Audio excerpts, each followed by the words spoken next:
Hello and welcome to another Chinese food adventure, and today is a really big day because after being in China for around 10 years, I am finally in the province of Jiangxi. And for the next few weeks on my channel, not only will I be exploring this beautiful, beautiful province, but also my spice tolerance, because Jiangxi is one of those places I've heard that is like pa bala, you know, scared of spice not being in their dishes. And I hear they put chili in pretty much everything here, so stay tuned to see how that goes. It hurts worse than COVID. We are starting off this food adventure in honestly one of the most beautiful places I have been. Check this place out. How gorgeous is this? This is Huangling, an ancient village with over 500 years of history. It's located in the far east of Jiangxi province, right next to the border of Anhui province. In fact, not so long ago, Huangling was actually part of Anhui, so that explains the classic Anhui style architecture that you'll find here. Those classic whitewashed walls and black tiled roofs, super iconic architectural style. Huangling has just celebrated the first day of the autumn harvest, and I was lucky enough to experience it for myself here yesterday. It's a beautiful time of year to visit because the village is currently splashed with vibrant color, reds, yellows, oranges, greens, as all manner of vegetables and chilies are laid out to dry in the sun. 为什么要干？因为我们的这些农作物是丰收回来的时候，它都是有水分的，然后不好保存。你当时鲜鲜的，你也一时半会你也吃不了那么多，所以通过晒干的方式让它便于储存。到了冬天的时候，就没有新鲜食物的时候，那个就又拿出来吃。It's a custom that's been passed down for hundreds of years and has in turn had a direct impact on the local cuisine. You'll find dried veggies and dried chili in so many dishes here, as we'll see a little bit later in today's video. So join me today as I explore this beautiful town of Huangling and of course see what kind of yummy food I can try along the way. I really don't know what to expect from the food here because we're just so close to the Anhui border. Will it be more similar to Jiangxi food? Will it be more similar to Anhui food? What is Jiangxi food? And I mean, we're gonna find out in the next few weeks all together. Let's get this adventure started.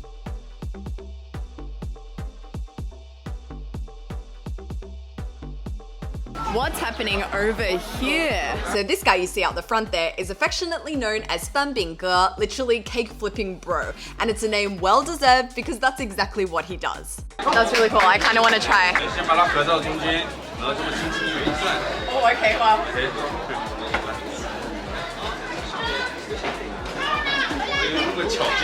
Hey, that was good. Look, it's definitely harder than it looks, but basically the purpose behind this flipping is to ensure those cakes are coated in a decent layer of sesame seeds before they're put in the oven and cooked until golden brown. 我们有板栗、肉松、红豆、黑芝麻，有4种口味。你有一个最喜欢的吗？肉松。So that's the one I decided to try. Oh, that's really good. The inside is like quite salty from that pork floss, and the outside is nice and crunchy and like freshly baked. Oh, this is really good. 好好吃，我喜欢。像它外表皮很酥脆，这样芝麻烘烤的话，它会比较香。哦，对，非常香，好好吃。And right next to the cake flipping bro, you'll find this man making pop rice, but the old school way. I always get anxious watching this get made. If you've seen it before, you'll understand why. Basically, he puts rice inside this metal vessel and rotates it over hot coals over and over again until the pressure inside the vessel reaches a desired level. Now for the part that puts my anxiety into overdrive, he puts the vessel inside this Hessian bag, releases the valve and... It explodes, out comes the puffed rice, and people can help themselves. It's a dramatic snack to say the least. Tastes like puffed rice. I wonder if it's ever experimented with doing some different flavors, you know, some caramel, some spicy. Could be good to have a bit of extra flavor on that. And here he also has this here, which I actually saw them making yesterday. It's very interesting how it's made. It's called a bao mi tong, and it's made by placing rice and sugar into this very loud machine. Here it is on full volume.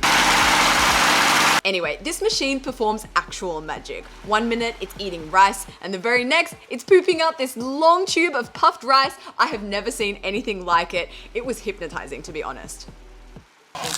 Oh, it's crunchy. Kind of reminds me of popcorn actually, or one of those like rice crackers, crispy things. It's good. Not as sweet as I thought it would be. because it puts in a lot of sugar. And while we're on the topic of rice-related local snacks, let's spotlight this one here. It's called chomi pian, and it's made from popped glutinous rice, which is mixed together with sugar in a wok, then goji berries, sesame seeds, and nuts are added to the mix. It's transferred to this wooden container where it's pressed down as tightly as possible. This is an incredibly intensive process. For something that costs 15 renminbi for an entire bag of, that's like $3 Australian. I mean, there are 5 people working in this store, and they are working their butts off to get this snack made. I mean, you needed 3 people on the wok just before, getting all the rice in, mixing it all together, and now we have 2 strong men here that are flattening out this chomi pian, and look at them. I mean, this is no walk in the park. So after it's packed down as much as humanly possible, quite literally, it's cut into slices, ready to be eaten. So I'm trying a piece of this freshly made chomi pian. It's literally just been cut up and sliced into smaller pieces. Very excited to try this.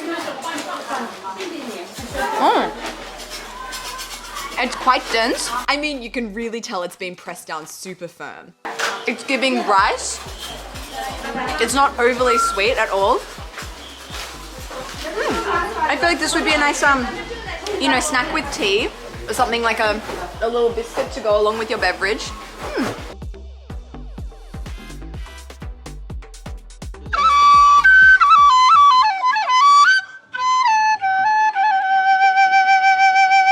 So I'm having a good little explore of Hongling at the moment. I'm currently in this beautiful old school house, like in the original style. It's so beautiful, it's wooden, it's got all of these intricate features and carvings. It's absolutely beautiful.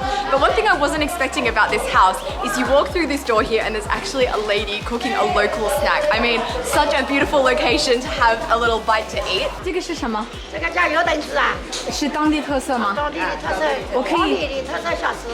And it's very interesting how it's made actually. I want to show you how she does this. So basically she gets a little bit of this batter on a spoon, she puts it into the deep fryer, and then it forms like a skin or like a crispy outer shell on the outside. When that's done, she'll then pour the excess batter back into the batter pot, and then she'll add in the ingredients like some bosi or some jiangxi, and then she puts extra batter on top, back in the deep fryer, where it deep fries until it's crispy on the outside, soft on the inside. I have got to try this.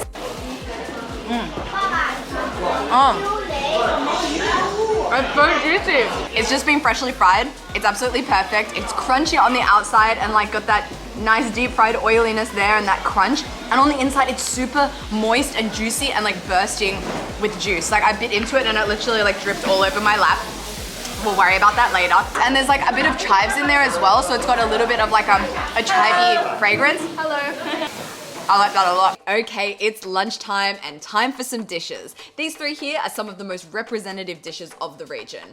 Oh my goodness, there are so many amazing dishes on my table right now that I cannot wait to introduce. But first things first, I want to introduce my beautiful new friend, 橙子。自我介绍吧。Hello， 大家好，我是黄岭的橙红橙子。那橙子对你来说，黄岭的菜有什么特点呢？黄岭其实用的东西，包括食材，其实更多是我们晒秋晾晒的东西，像包括我们的一些干辣椒啊、辣的东西。这些都是黄岭的特色菜吗？对。OK， 你觉得我们应该先吃哪一个？我们先来糊豆腐。糊豆腐。这个菜呢，是我们当地这边如果做喜事啊、结婚，或者是说家里有喜事的时候，我们宴请大家，第一道菜上糊豆腐，主要是用一些像豆腐啊，然后香菇，然后用米糊给它做成的一个叫糊豆腐。这个应该怎么吃？直接吃还是配米饭吃？直接吃也可以，直接吃它味道是刚刚好的。如果配饭的话，它味道会有点淡。哎，那我吃一大口吧。好但好好吃。It's got like a real savoriness and like a chickeniness to it actually, like very umami actually. Oh. 很鲜我觉得 And I really love the texture too, super warm and comforting. 我还有一个问题，我一直都想问这个问题，就是黄岭的菜，你觉得更像安徽菜还是更像江西菜？因为我们这里离安徽真不远，对吧？对对对，其实两个地方都会有不同的风味，然后其实我们这个位置呢刚好在中间，其实都会有这两种味道，也会辣，然后也会有一些安徽的菜式，安徽的菜式会比较咸，比较重油，对，所以说我们像黄岭这边的菜啊，辣的也有，我们像这种糊豆腐清淡点的也有。Next dish to introduce here is this, which is 粉蒸。对吧？粉蒸肉。When it came to the table, it was steaming and hot, and it has like the most amazing fragrance to it. 这个呢，就是我们另外一种做法，就是类似像蒸包子，用水蒸起来的一种菜。像这种的话，就是我们用肉，然后底下呢是铺了那个干豆角，然后用粉包裹起来。哦，对，下面有豆角，对，干豆角，干豆角，对，所以这个是晒秋的那种，对，干货。Okay, this is interesting because I haven't yet eaten any of the dried, vegetables on display here in the village. 这个是什么肉？猪肉。I cannot wait to try this. It's so fragrant. Oh. The texture on the outside is very interesting. 外面我感觉它的那个姜是有一点有口感。对。Like, you know what I mean? It's got this sauce on it, but that sauce, it's got this texture inside. 外面包裹一层粉，然后蒸了之后呢，里面的水分不会流失。然后外面呢，它又有粉的这种细腻感。Now let's try some of those green beans I've seen hanging around the village. 跟新鲜的豆角不一样。哦，对，非常不一样的。It has more like a bit more resistance to it, but it's definitely not tough in any way. It's quite soft. And it has a different flavor to it as well, like more intense. 好好吃。然后这道菜，最后一道菜，辣菜，这个是黄岭晒秋，用那个锅巴做了一个盘，就类似我们的晒盘。对，然后我们上面呢边上的干辣椒，然后会有一个腊肉，像这些东西都是晾晒秋的东西。Look at this, it's so beautiful. First, let's try some of this drying pan made of puffed rice. 哇，香。It's so crunchy. 然后再配一口这个肉跟辣椒一起吃。不辣，好好吃。也有甜味，这是我的最喜欢的。对，它的味道真的很重。然后这个辣椒不是太辣，但你还是可以有一点感受一下。然后这个腊肉很香。Yeah, she's right. You need to have a bit of the meat with a little bit of the chili as well, because those flavors come together. And it's so delicious. I also think it's just so cool that we can try the foods that we're seeing all over the place in this village. You've probably noticed during the course of this video there have just been copious amounts of sweat dripping from all sides of my face. It's incredibly hot and humid here, but there is the perfect remedy. I've heard there's actually a swimming pool perched on top of this hill here. Okay, this is freaking gorgeous. Check out this pool here. We're here at golden hour. We've got a view over the mountains and the village below there. Oh my gosh, this is so lush. So I am in the pool. I'm excited to check out the view from the edge of this pool. I think it's about to be really, really dramatic. Let's do this together, guys. Wow. This is absolutely spectacular. I mean, I've been to some nice pools in my life, some very nice pools, hotel pools with views over the city, but I've never been in a pool like this with a view over an ancient village. This is just absolutely spectacular. Probably the best view I've had of this village the entire day. I can see everything from up here. I can see all the drying racks with the chilies on it. My goodness, this is lovely. I think I'm just gonna have a little swim and sink this in. Oh man, this is the life. So our day in Huangling is drawing to a close. Let's end with a bang, shall we? So it is nighttime here at Huangling and it is time for a bit of a lantern show. We have this dragon here that's actually really, really long. I mean, check out how long this dragon is. It goes all the way around this courtyard. Impressive dragon. And I have a lantern here, it's so beautiful. It started off pretty tame, but it went from 0 to 100 very quickly.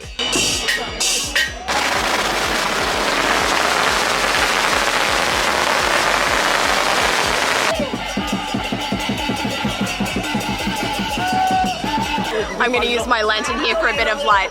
But that ends my day here at Huangling. I've had the most amazing time. I've eaten some very interesting things and yeah, My journey through Jiangxi will continue, but since I am just that close to the border of Anhui, I've decided I'm actually gonna go to Anhui. I'm gonna take a quick trip to Huangshan. So next week my video will be from Huangshan. So you guys can look forward to that and then more Jiangxi content. So until next time, I'll see you.